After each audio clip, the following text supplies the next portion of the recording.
A summative review of my action research project.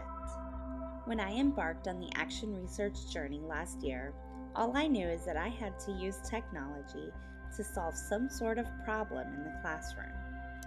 My first thoughts were that homework non-completion was a serious issue. I thought that a paperless homework program would be a great solution to the participation issues with homework. But then, tragedy struck. One of our students was killed by a hit-and-run driver. And after this, homework just seemed kind of insignificant. Just a few months later, one of our students' parents and a former school board member was killed in a plane crash. This led me to take a whole new look at my action research. I decided I needed to address the pressing issues and focus on student apathy and how it contributes to our school culture.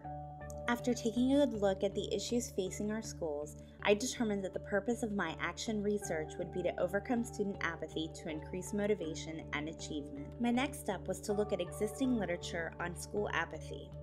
In media literacy and research methodologies, we spent a lot of time practicing doing academic research to support our claims. We learned how to do literature reviews and how they were different from research. I used this information when I was doing my literature review on my topic. My three main focuses were the apathy problem in our schools, the need for compassion to impact students' education, and a challenge-based learning approach. I encountered an abundance of research on each of these three topics individually, but very little of them combined. I know that my research can lend to the body of research by combining the need for compassion with student apathy and using challenge-based learning as a solution to both problems. Having done my research, the next step was design and development. Much of my guidance on how to proceed came from the New Media Consortium's research on challenge-based learning. It outlined 5 important items I chose to use in my project. The first was digital collaboration. Thanks to the Education Design and Evaluation course, I knew that forums and message boards were a great platform for digital collaboration among students. I used my school's existing Moodle accounts to create online spaces where students could share information, collaborate for projects, and simply comment on one another's thoughts. I found great success with this. The next item I addressed was classroom collaboration. Fortunately, in multiple learning theory applications, we learned about brain-based learning, and I focused on how to balance the right and left brain learning going on in my classroom to better facilitate the challenge-based learning. When it came to building background knowledge, I borrowed some principles from filmmaking principles in education.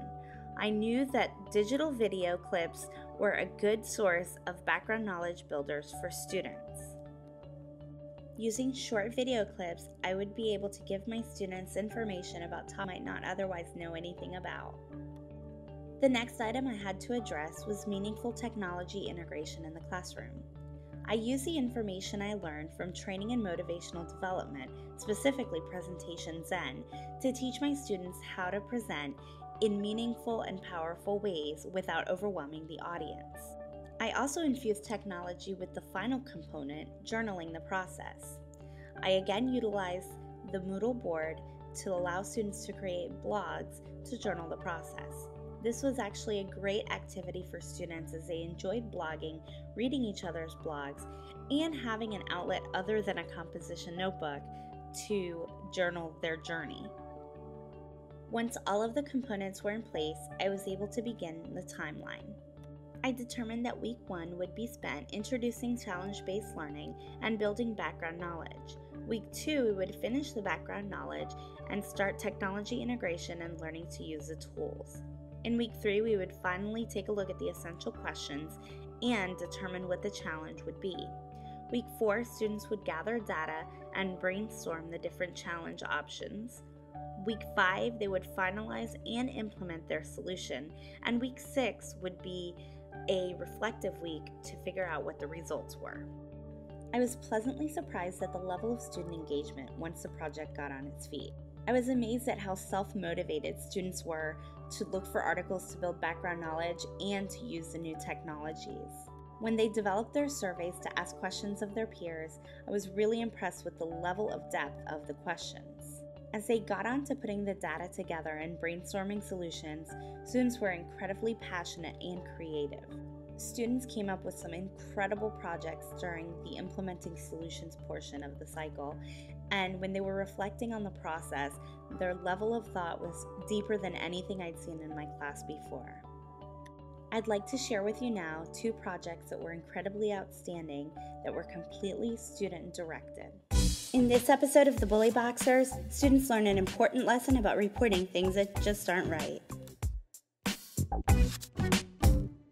You know that kid Devin? Yeah. He's always doing his work. Right? He don't know how to just chill. He could just make some friends. For real, he doesn't have any friends. He's such a loser. Maybe put the book down for once. He wouldn't be such a nerd. Yeah, he's such a teacher's pet. It makes me sick. Oh, he needs to get a life and some friends. Yeah, but that would never happen with the book cracked all the time. He's too into his studies. He will always be known as a nobody. You got that right. Y'all talking about Devin? Yeah, why? Cause it's not right how you talking Hey, about yo, his back. Devin. Why you being a nerd? Man, whatever. Who you think you're talking to? Man, why they keep picking on me? Why don't you tell the bully box? What is the bully box?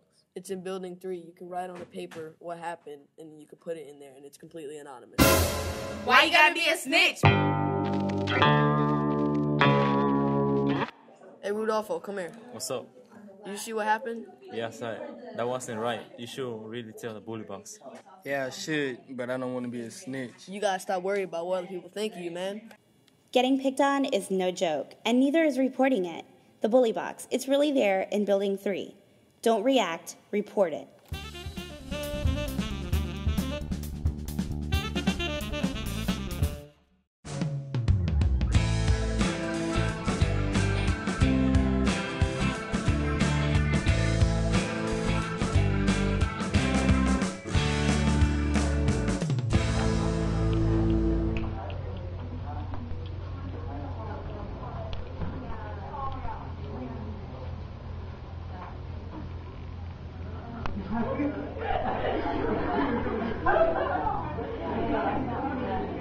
Oh my god, look at Amber. She's so ugly in her black and purple dress. She looks so gay. What is wrong with these people? Why are you talking bad about Amber? She didn't do anything wrong with you guys. Who asked you? No one did, but still, it's not right to say stuff about people.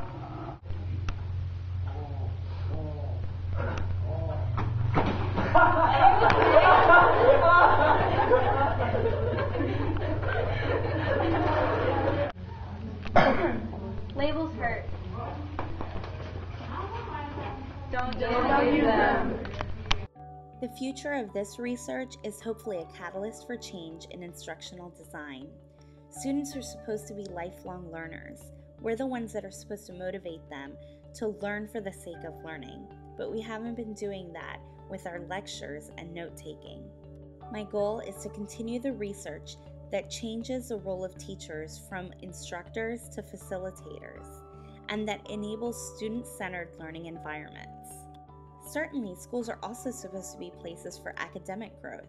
So what does the data say about growth in student reading levels? Student reading levels were tested before and after the cycles concluded, and we saw great gains in all subgroups. The greatest gains, however, were seen in the traditionally underperforming subgroups of Black and economically disadvantaged students. This data indicates that there is an academic benefit to this model. The greatest feedback we can get is that from the students themselves. They were asked how this model helps students in their school. It kind of makes them want to try harder.